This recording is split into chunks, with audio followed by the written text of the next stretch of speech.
जो लोग मेरे इस चैनल पर नए हैं या फिर मेरा ये वीडियो किसी और सोशल मीडिया प्लेटफॉर्म पर देख रहे हैं, वो मेरा YouTube channel political Tamasha with doctor Arshi को सब्सक्राइब करके वहां पे लगी बेल आइकॉन को जरूर दबा दें ताकि आपको हमारे आने वाले हर वीडियो की अपडेट्स मिलती रहे। और दोस्तों, अगर आपको हमारा काम पसंद आता है, हमारे वीडियोस पसंद आते हैं, तो www.patreon.com/dr अर्शी खान पर जाकर डोनेट करके आप हमारे काम को सपोर्ट कर सकते हैं। दोस्तों, हमारे यूट्यूब चैनल का मेंबरशिप ऑप्शन खुला हुआ है जिसका लिंक इस वीडियो के डिस्क्रिप्शन में दिया गया है। उस लिंक पर क्लिक करके आप अपने इस चैनल को सपोर्ट कर सकते हैं। जब इस पर 50 मेंबर्स हो जाएंगे तो एक मेंबर ओनली वीडियो अपलोड किया जाएगा जो कि वीकली होगा, जिसको कि सिर्फ मेंबर्स ही देख सकेंगे। तो चलिए आज के सियासी तमाशे के सफर को शुरू करते हैं।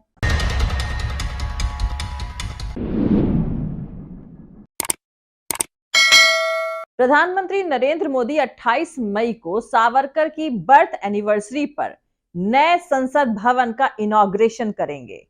उन्हें भवन का नाम सावरकर सदन और सेंट्रल हॉल का नाम माफी कक्ष रख देना चाहिए। यह बात महात्मा गांधी के ग्रेट ग्रैंडसन तुषार गांधी ने ट्वीट करके कही है।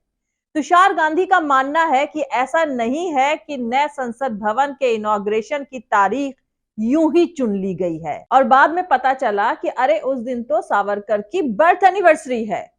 तुषार गांधी के मुताबिक जानबूझकर उस तारीख को संसद का उद्घाटन करने के लिए चुना गया ताकि एक मैसेज दिया जाए कि ये हिंदू राष्ट्र का सिंबल और हिस्सा होने वाला है। साल 2024 का चुनाव इस बात पर लड़ा जाएगा कि भारत सेक्युलर रहेगा या हिंदू राष्ट्र बनेगा। तो इसकी शुरुआत इस इनॉग्रेशन से करी जा रही है। दोस्तों, नरेंद्र मोदी 28 मई को नए संसद का इनॉग्रेशन करेंगे। 28 मई के दिन भारत के पहले प्रधानमंत्री जवाहरलाल नेहरू का फ्यूनरल यानी अंतिम संस्कार भी हुआ था। तमाम जानकार कहते हैं कि यह भी बहुत सिंबॉलिक है कि वो नेहरू के अंतिम संस्कार की सालगिरह पर नए संसद का उद्घाटन कर रहे हैं। दूसरी अहम बात यह है कि नए संसद भवन में सेंगोल को एस्टैब्लिश किया जाएगा। होम मिनिस्टर अमित शाह ने खुद इसकी जानकारी दी है। अमित शाह ने कहा कि देश के पहले प्रधानमंत्री पंडित जवाहरलाल नेहरू ने 14 अगस्त 1947 को तमिल पुजारियों के हाथों सेंगोल लिया था। अमित शाह के मुताबिक नेहरू ने इसे अंग्रेजों से भारत को सत्ता ट्रांसफर करने के सिंबल के तौर पर कबूल किया था। बाद में इसे नेहरू ने एक म्यूजियम में रख दिया था और तब से सेंगोल म्यूजियम में ही रखा हुआ है। दोस्तों, सेंगोल तमिल लैंग्वेज का वर्ड है और इसका मतलब होता है धन दौलत से अकम्प्लिश्ड यानी संपन्न और ऐतिहासिक। अमित शाह के मुताबिक सेंगोल चोल साम्राज्य से रिश्ते रखता है और इस पर नंदी भी बने हुए हैं। खैर दोस्तों, अब आप क्रोनोलॉजी समझें।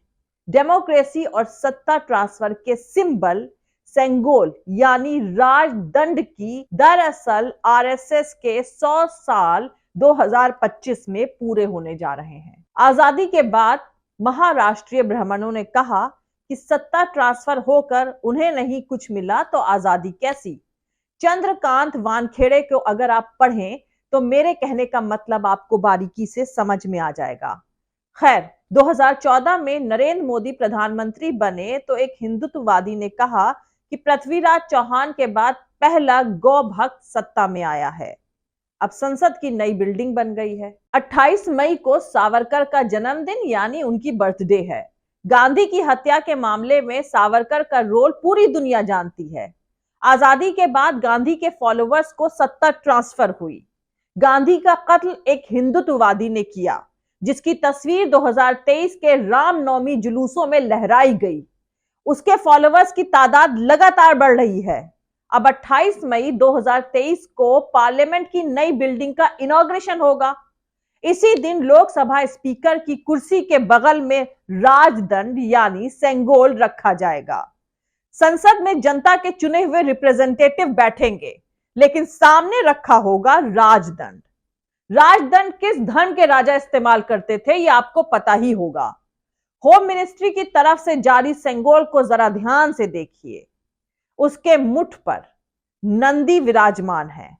नंदी शिव की सवारी है। शिव हिंदू रिलीजन का बेस है। जबकि Indian constitution respect for all religions की बात करता है। लेकिन डेमोक्रेसी की आत्मा पार्लियामेंट में राजदंड रखा जाएगा। राजदंड को सत्ता ट्रांसफर की निशानी बताया जा रहा है। अब सवाल यह उठता है कि कौन सी सत्ता का ट्रांसफर और किसको सत्ता ट्रांसफर हो रही है? तो क्या महाराष्ट्र के ब्राह्मणों को सत्ता ट्रांसफर हो रही है? जरा सोचिएगा। आरएसएस का चीफ कौन है?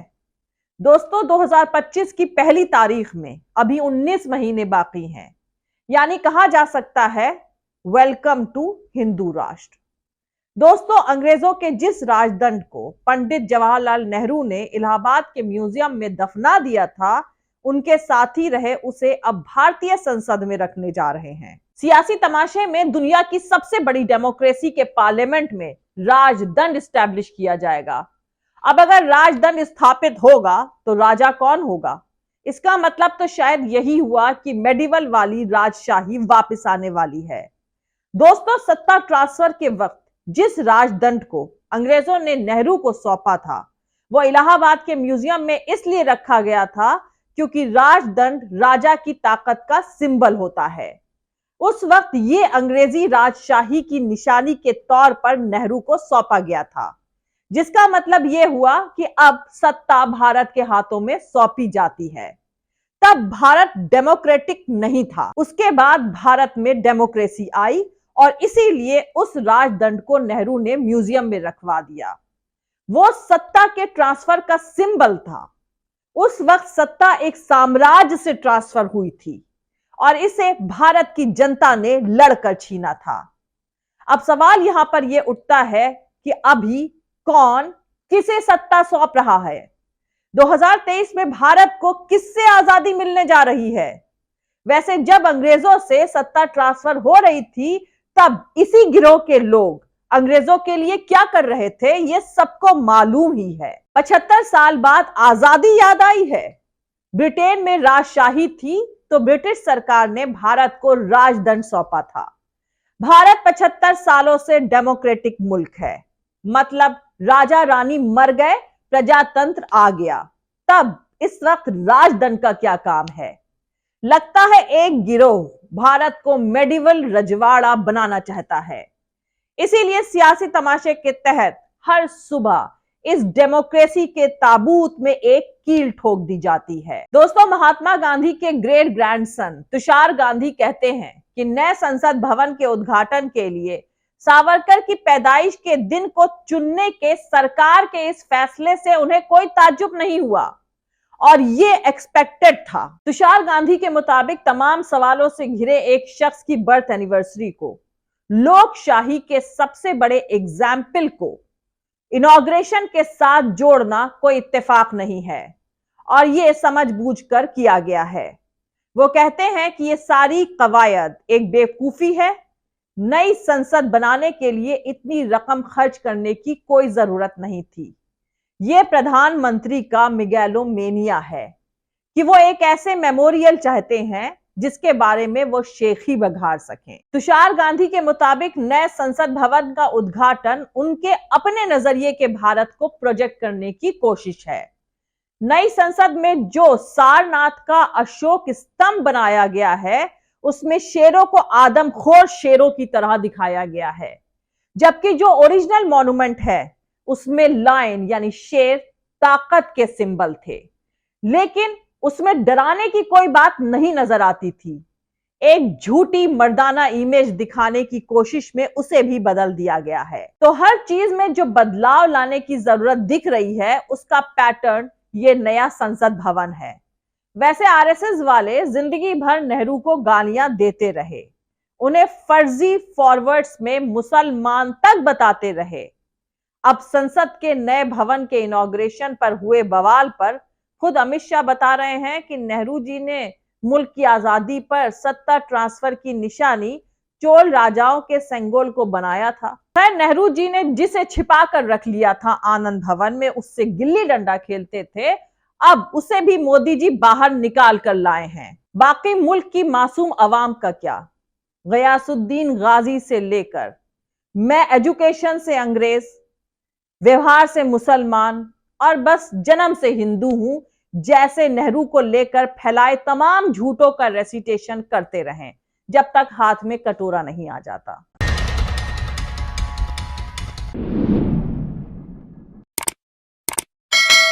मिलते हैं अगले वीडियो में किसी दूसरे नए सियासी तमाशे के साथ। जय हिंद, सत्यमेव जयते, अल्लाह हाफिज। दोस्तों, हमारा पूरा वीडियो और दूसरे और वीडियोस देखने के लिए हमारा YouTube channel political Tamasha with doctor Arshi को सब्सक्राइब करके वहां पे लगी बेल आइकॉन को जरूर दबा दें ताकि आपको हमारे आने वाले हर वीडियो की अपडेट्स मिलती रहे। और दोस्तों, अगर आपको हमारा काम पसंद आता है, हमारे वीडियोस पसंद आते हैं तो www.patreon.com/dr अर्शी खान पर जाकर डोनेट करके आप हमारे काम को सपोर्ट कर सकते हैं। दोस्तों, हमारे YouTube चैनल का मेंबरशिप ऑप्शन खुला हुआ है जिसका लिंक इस वीडियो के डिस्क्रिप्शन में दिया गया है। उस लिंक पर क्लिक करके आप अपने इस चैनल को सपोर्ट कर सकते हैं। जब उस पर 50 मेंबर्स हो जाएंगे तो एक मेंबर ओनली वीडियो अपलोड किया जाएगा वीकली, जो कि सिर्फ मेंबर्स के लिए होगा। आप हमें फॉलो भी कर सकते हैं हमारे ट्विटर, इंस्टाग्राम और फेसबुक पेज पर। मेरा ट्विटर हैंडल है @arshi aziz khan। Thank you. मिलते हैं अगले वीडियो में।